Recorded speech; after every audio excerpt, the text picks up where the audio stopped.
လက်ခင်ကျေးဇူးတော်ချီးမွမ်းပါတယ်ကျွန်တော်နှုတ်ကပတ်တော်အဖြစ်သူတို့ကဆင်ခြင်ခွန်အားဖို့ရန်အတွက်တိမောသေဩဝါဒစာပထမဆုံးခန်းကြီး၄အပိုင်းငယ်၈မှာကိုကာယကိုဆုံးမခြင်းသည်များစွာသောအကျိုးကိုမပေးတတ်ဖျားဝတ်၌မှု့လျော်ခြင်းမူကားယခုဘဝ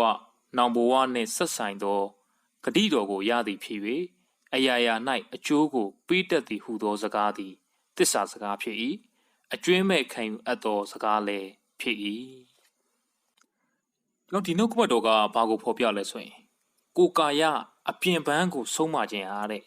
များစွာသောအကျိုးကိုမပေးတတ်ပါဘူးဖျားဝတ်၌မှု့လျော်ခြင်းကတော့တဲ့ယခုဘဝနောင်ဘဝနဲ့ဆက်ဆိုင်တဲ့ဂတိတော်ကိုရသည်ဖြစ်၍အရာရာ၌အကျိုးကိုပေးတတ်တယ်လို့ဖော်ပြပါတယ်ဒီနေ့ကျွန်တော်သားသမီးတွေကိုဆုံးမတဲ့အခါမှာအပြင်ပန်းကိုပဲရိုက်နှက်ပြီးဆုံးမရင်အကျိုးအများကြီးမပေးတတ်ပါဘူးဒါပေမဲ့သူတို့ကိုဖျားနဲ့မှု့လျော်လာအောင်ကျွန်တော်သင်ပေးမယ်ဆိုရင်တော့အရာရာမှာအကျိုးပေးမယ်ဆိုတော့တွေ့ရပါတယ်လူတယောက်ရဲ့အသက်တာပြောင်းလဲဖို့ရန်အတွက်အပြင်ပန်းကိုပြုပြင်တာထက်အတွင်းသဘောကိုပြုပြင်ဖို့ကပိုရေးကြည့်ပါတယ်အတွင်းသဘောပြောင်းလဲရင်အပြင်ပန်းမှာပြောင်းလဲသွားတယ်မှု့လျော်ခြင်းဆိုတာကမြန်မာအပိဓာန်မှာပျော်ပိုက်တယ်လို့အဓိပ္ပာယ်ရပါတယ်တနည်းအားဖြင့်နှစ်လိုစွာလှုပ်ဆောင်တယ်လို့အဓိပ္ပာယ်ရပါတယ်ဖျားဝတ်၌မှု့လျော်တယ်ဆိုတာကအတင်းသမားကီသွင်းပြီးတော့ဖြစ်ညစ်လှုပ်ဆောင်နေတာမျိုးမဟုတ်ပါဘူးလိုလားလားဖျားနဲ့ဆူတောင်းရတာ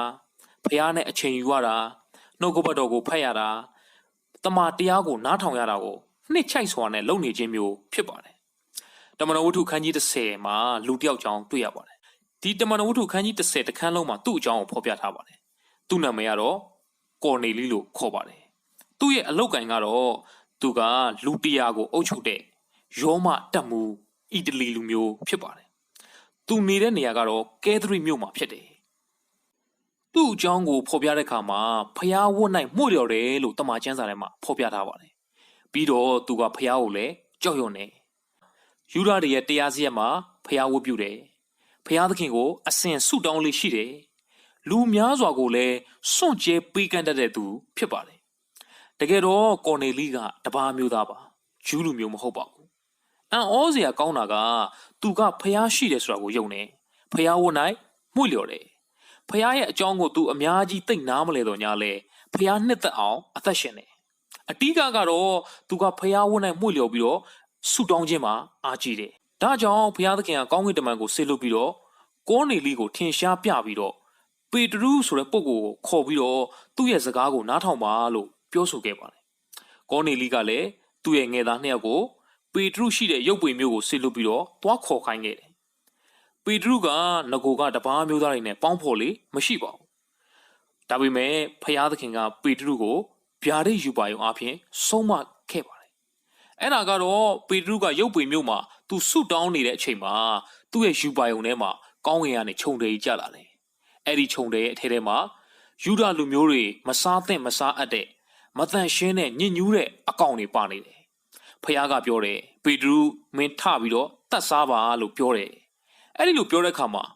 ပေတရုကဘာပြန်ပြောလဲဆိုရင်ကျွန်တော်တခါမှဒါမျိုးတွေမစားဘူးပါဘူးဒါကညစ်ညူးတဲ့အစားအစာတွေပါလို့ဖခင်သခင်ကိုပြန်ပြောတယ်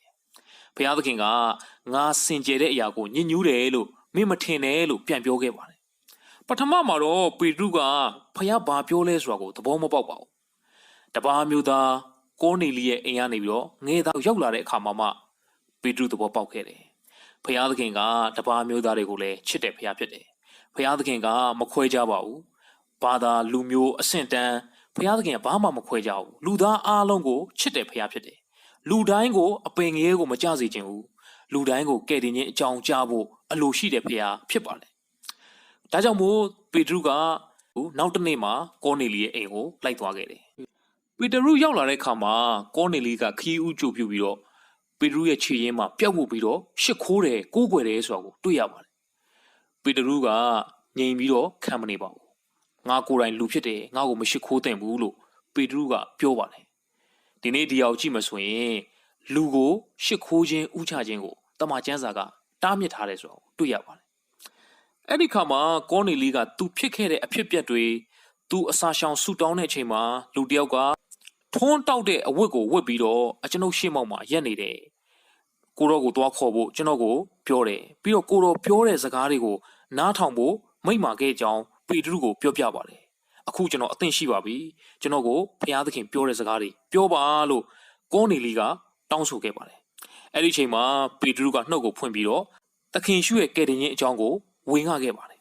သခင်ရှုကလူတွေကိုချမ်းသာပေးတဲ့ဖျားဖြစ်ကြောင်းလူတွေရဲ့အပြစ်တွေလက်ဝါးကတိုင်မှာအသေးခံခဲ့ကြောင်း၃ရက်မြောက်တဲ့နေ့မှာသေခြင်းကနေရှင်ပြန်ထမြောက်ပြီးတော့လူများစွာကိုထင်ရှားပြပြီးတော့ကောင်းကင်သို့တက်ကြွသွားခဲ့တယ်အဲ့ဒီသခင်ယေရှုခရစ်တော်ကိုယုံကြည်တဲ့သူကအပြစ်လွတ်ခြင်းဂျေဇုကိုခံရပြီးတော့ထာဝရအသက်ကိုရမယ်ဆိုတဲ့အကြောင်းကိုဝင်ကဟောပြောခဲ့ပါတယ်ပေတရုဟောပြောတဲ့အချိန်မှာပဲကြားနာတဲ့သူတွေအပေါ်ကိုတန်ရှင်းသောဝိညာဉ်တော်တက်ရောက်တဲ့အကြောင်းတွေ့ရပါတယ်ပေတရုနဲ့ပါလာတဲ့တပည့်တော်တွေကအံ့ဩမိန်းမောတွေ့ဝေသွားခဲ့တယ်တပါးမျိုးသားတွေအပေါ်ကိုတန်ရှင်းသောဝိညာဉ်တော်တက်ရောက်တယ်အဲ့ဒီခါမှာအဲ့ဒီတပါးမျိုးသားတွေကအမျိုးမျိုးသောဘာသာစကားနဲ့ပြောပြီးတော့ဖျားသခင်ကိုချီးမွမ်းကြတယ်လို့တမန်ကျမ်းစာမှာတွေ့ရပါတယ်ဒီအမျိုးမျိုးသောဘာသာစကားနဲ့ပြောရဲဆိုတာကအာသာထံအခြားသောဘာသာစကားကိုပြောခြင်းမဟုတ်ပါဘူးပင်တေကုတ်တီပွဲနေ့ကလို့ယောမဘာသာစကားဂျူးဘာသာစကားအခြားသောအမျိုးမျိုးသောဘာသာစကားတွေနဲ့ဖျားကိုချီးမွမ်းတယ်ဆိုတဲ့အကြောင်းကိုပြောခြင်းဖြစ်ပါတယ်အဲ့ဒီခါမှာပေတရုကငါတို့ကဲ့သို့တန်ရှင်းသောဝိညာဉ်တော်ခံရတဲ့ဒီလူတွေကိုဗာတိဇံမပေးဖို့ဘသူကရေကိုမြစ်တားမလဲဆိုပြီးတော့ဖျားသခင်နာမ၌သခင်ဖျား၏နာမ၌ကောနေလီအိမ်သူအိမ်သားပေါင်းတို့ကိုနှစ်ချင်းမင်္ဂလာပေးခဲ့ပါတယ်တပါးမျိုးသားဖြစ်တဲ့ကောနေလီက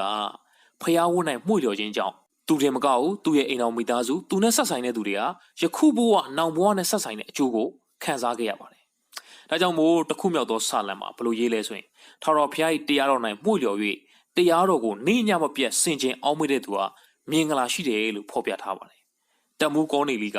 ဖျားအကြောင်းသူသိမသိပါဘူးဒါပေမဲ့သူသိတဲ့လောက်ဖျားဝန်း၌မှု့လျော်ခဲ့တယ်ဒီနေ့တင်လဲဖျားဝန်း၌မှု့လျော်တယ်ဆိုတာကကျမ်းစာတွေအများကြီးနားလည်နေတဲ့အသက်တာကိုပြောတာမဟုတ်ပါဘူး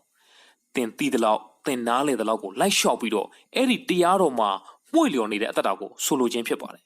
သင်ကဘုရားသခင်တရားတော်မှာမှု့လျော်မယ်ဆိုရင်မျက်နားမှာစိုက်တဲ့တစ်ပင်လိုပဲသင်ရဲ့အသက်တာကအမြဲတမ်းလန်းဆန်းနေမှာဖြစ်ပါတယ်ဒါကြောင့်မို့ချစ်တော်ညီကောင်ရောက်စီတိုင်း